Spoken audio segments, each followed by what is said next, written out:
What's up guys, One Take Tech here, and today we're going to be looking at the OnePlus 7 Pro in 2021 and answering the question, is it still worth buying?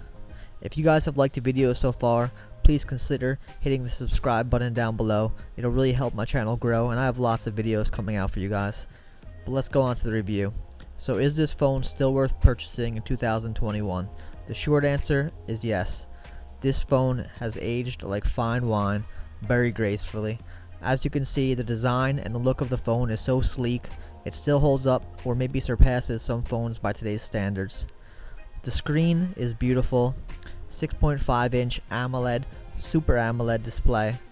It looks great, has everything you could look for in a screen, and some things that make it even better. As you can see, no notch, no punch out, nothing, just full blown display. The processor in here is the 855 Snapdragon, and as you can see from opening the apps, it's still perfectly fine. I think people these days sometimes get lost in specs because on paper something is a little bit higher than something else, but in real world practical use, as you can see, opening apps is super snappy and pretty much the same as any other phone. You might be saving 0.1 second, but on this phone, if you're purchasing it now, you're going to be saving a lot more dollars than seconds. Anyway, back to the display. This display is beautiful, and this is peak OnePlus design in my opinion. The reason I say so is because this is one of the first phones that did the pop-up selfie camera. This is great if you don't take a bunch of selfies because there's nothing obstructing your screen. It's all content, and you could use the selfie camera as needed.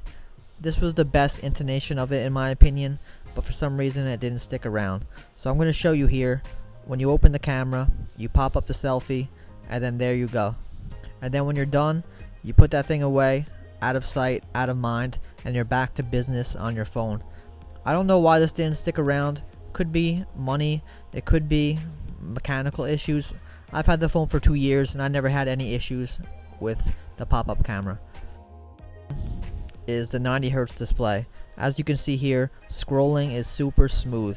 More so even on the 120 Hz display, but 90 is perfectly fine. Going from 60 to 90 is a big jump in my opinion.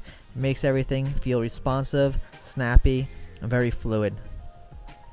So if you've never used a 90 Hz display, you probably don't know what you're missing, but it's definitely worth checking out.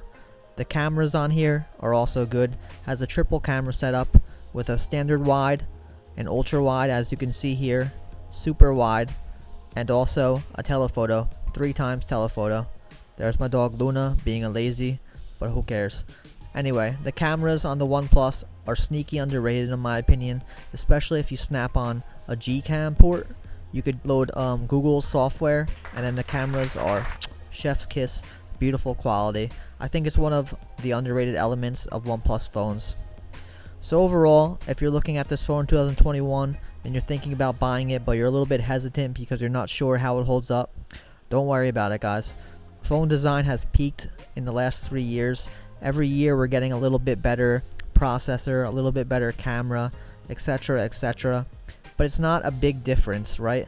You can buy this phone and then hold it next to the newest phone and you're not going to notice really anything different. You might notice, like I said, opening an app slightly quicker, but it's such a minimal thing that it's definitely worth picking this up for the price I've seen it selling for lately, which is about $200 to $250. I actually sold this when I'll be shipping it out, and I just think you get a ton of value. You get the triple cameras, 90 Hz display, beautiful screen, good battery life. On this thing I've been getting 7 hours screen on time.